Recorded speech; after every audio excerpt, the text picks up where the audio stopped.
আসসালামু আলাইকুম। Hello everyone. কেমন আছেন সবাই? আশা করছি অনেক ভালো আছেন অ্যান্ড ইটস মি তাসনিম। বরাবরের মতোই আবার welcome to my channel moonshine Tasnim. আজকে আপনাদের মাঝে নিয়ে আসলাম দুর্দান্ত স্বাদের একটা হাঁস রান্না। হান্ডি স্টাইলে হাঁস রান্না। মাটির হাঁড়িতে, হান্ডি অবশ্য মাটির হাঁড়িতেই করে। তো চলেন রেসিপিটা শেয়ার করা যাক। তো প্রথমেই আম্মাকে এসে দেখি যে এই হাঁসটা আমাদের বাড়িতেই পোষা হয়েছে। হাঁসটা আমরা পরিষ্কার করতেছে।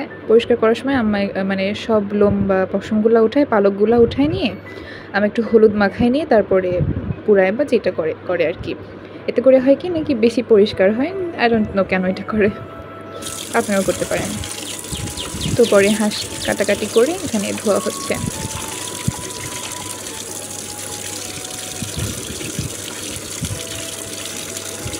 অ্যান্ড অবশ্যই হাঁস রান্না করার সময় একটু খেয়াল রাখতে হবে, হাঁসের মাংসটাকে অবশ্যই ভালো করে ধুইতে হবে। ও আচ্ছা, মনে পড়ছে, আমার আম্মা বলছিল যে মানে হাঁসটা কাটার সময় যদি একটু হলুদ লাগায় কাটা হয় তাহলে নাকি মানে যে হাঁসের একটা গন্ধ আছে এই গন্ধটা কম লাগে। অনেকে থাকে না যে হাঁসের গন্ধের কারণে মানে বলে আর কি যে হাঁসের মাংসে এক ধরনের গন্ধ থাকে, এটা অবশ্যই সত্যি কথা। তো অনেকেই গন্ধটার কারণে নাকি খাইতে পারে না, তো তারা এই ট্রিক্সটা ফলো করতে পারেন, কাজে রাখতে পারেন। তো কাটার সময় হলুদ লাগায় রাখতে পারেন। তো এখানে ধোয়া শেষ করে বাটাবুটি হচ্ছে। বাটার জন্য কী কী নিচ্ছে, মরিচ, ধনিয়া, আমাদের এখানে আস্ত ধনিয়াই বাটে, আর রসুন আর পেঁয়াজ, জিরাও নিচ্ছে। তো বুঝতেইছেন এটা কী মজা হতে যাচ্ছে। এমনিতে তো মাটির হাঁড়িতে, তারপরে মাটির চুলায় রান্না, তারপরে মশলাগুলো সব একদম অর্গানিক, মানে ইমিডিয়েট বেটে বেটে দেওয়া। তো এখানে পরে আরেকটু রসুন বেটে দেওয়া হয়েছিল আলাদা করে। হ্যাঁ, আমি এটা শুনছি যে মানে মাংসে, বিশেষ করে হচ্ছে আপনার হাঁসের মাংসে একটু রসুন বেশি করে দিলে গন্ধটা কম লাগে। তো ওইদিকে সব কিছু ম্যারিনেট করে রাখা হয়েছে, আর এইদিকে হচ্ছে আপনার পোলাও চালের জন্য চালটাকে ধুয়ে রেখে এখানে লবঙ্গ দিয়ে দিল ওপর দিয়ে আম্মা। এবার আপনারা শুনেন আম্মা কী কী দিচ্ছে।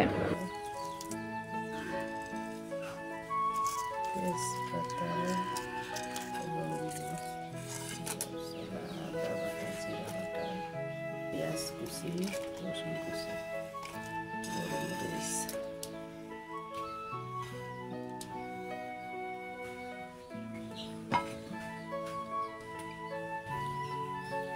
আচ্ছা, আমি যতদূর জানি এখানে আদা বাটা, জিরা বাটা, রসুন বাটা, পেঁয়াজ বাটা সব কিছু বাটা আছে। তারপরে আস্ত মশলা যেমন হচ্ছে এলাচি, দারুচিনি, তারপরে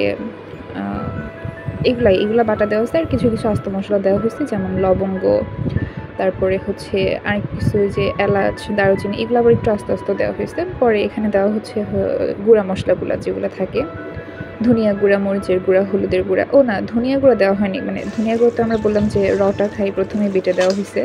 এখানে দেওয়া হয়েছে হচ্ছে মরিচের গুঁড়া আর হলুদের গুঁড়া আর খাঁটি সরিষার তেল।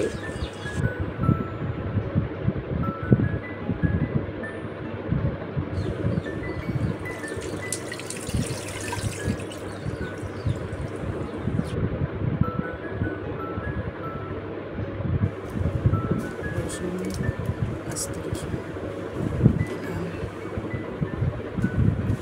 এবার আম্মু দিয়ে দিল কয়েকটা আস্ত রসুন, আর এটা জাস্ট ম্যাজিক্যাল। হাঁসের মাংসের মধ্যে আস্ত রসুন, হাঁসের মাংস না, জাস্ট হাঁস, গরু, মুরগি যাই হোক, আস্ত রসুন জাস্ট এটার মানে গেম চেঞ্জার, অসাধারণ মজা লাগে। তো এত সুন্দর করে রান্না করা হচ্ছে, আমার তো দেখে এখন আবার খেতে ইচ্ছা করতেছে। তো এটাকে এবার সিল করে দেওয়া হচ্ছে মাটির হাঁড়িতে। তারপর উপরে একটা ঢাকনা বসায়, উপর দিয়ে আটা লাগাই দেওয়া হচ্ছে। আটা দিয়ে মুখটা সিল করে দেওয়া হচ্ছে, মানে কাইন্ড অফ কাচ্চিতে যেভাবে করা হয়, হাঁডিতেও এইভাবেই করা হয়, হাঁডিটাও তো এইভাবে সিল করে দেয়। তো ওই প্রসেসিংয়েই ময়দা, এটা মেবি ময়দা দিয়ে হাঁড়িটার উপরে একটা সারা বসাই, এটা আমাদের আঞ্চলিক ভাষা এটাকে সারা বলে, এটা বসাই, এটাকে সিল করে দিল, হাঁড়িটা সিল করে দিল। এই যে মাটির চুলায় জাল হচ্ছে,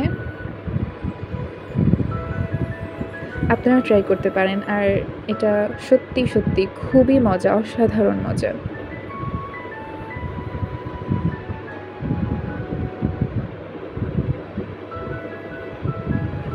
now it's time to open. এটা এখন খোলা হবে।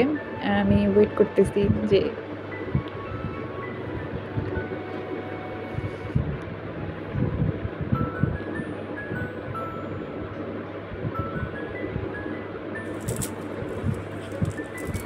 আপনারা যারা মাটির হাঁড়িতে রান্না করেন বা মাটির চুলাতে রান্না করেন তারা অবশ্যই এটা ট্রাই করে দেখতে পারেন। আর যারা মাটির হাঁড়িতে বা মাটির চুলায় রান্না করে না তারাও অবশ্যই ট্রাই করতে পারেন। এটা অবশ্যই মজা লাগবে। আর এটা একদম পারফেক্টভাবে সিদ্ধ হয়ে গিয়েছিল। নাও লুক অ্যাট দিস, কতটা জুসি আর কতটা ডিলিশিয়াস লাগছে এটা দেখতে।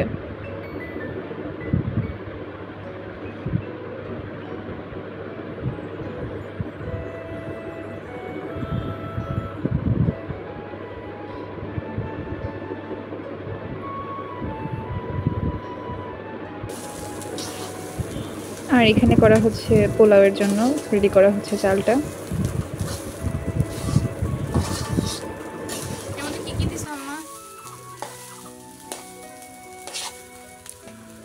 ওই যে দারচিনি লবঙ্গ সবই দিছি। মানে কিভাবে করছো সেটা বলো। প্রথমে তেলে দিছো কি? হ্যাঁ, প্রথমে তেল দিছি, পেঁয়াজ দিছি, রসুন বাটা, পেঁয়াজ বাটা, জিরা বাটা, আদা বাটা, তারপর চাউল ডালি দিছি। নাও ইটস টাইম টু খাই দাই। তো হচ্ছে হাঁসের মাংসের সাথে আবার একটু আলু ভাজি করা হয়েছিল, পোলাও, আলু ভাজি আর মাংস, পারফেক্ট কম্বিনেশন। তো আলু মাংসগুলো একদম পারফেক্টলি সিদ্ধ হয়েছিল, খুবই টেন্ডি আর জুসি ছিল, খুব মজা লাগতেছিল। আলহামদুলিল্লাহ ফর এভরিথিং। আপনারা বাসায় ট্রাই করতে পারেন, এটা অনেক মজা। তো আমি তাসনিম, দেখা হবে আবার নতুন কোনো ভিডিওতে। সেই পর্যন্ত আপনারা ভালো থাকুন, সুস্থ থাকুন। আল্লাহ হাফিজ। আর হ্যাঁ, অবশ্যই কিন্তু এটা বাসায় ট্রাই করবেন, এটা অনেক মজা।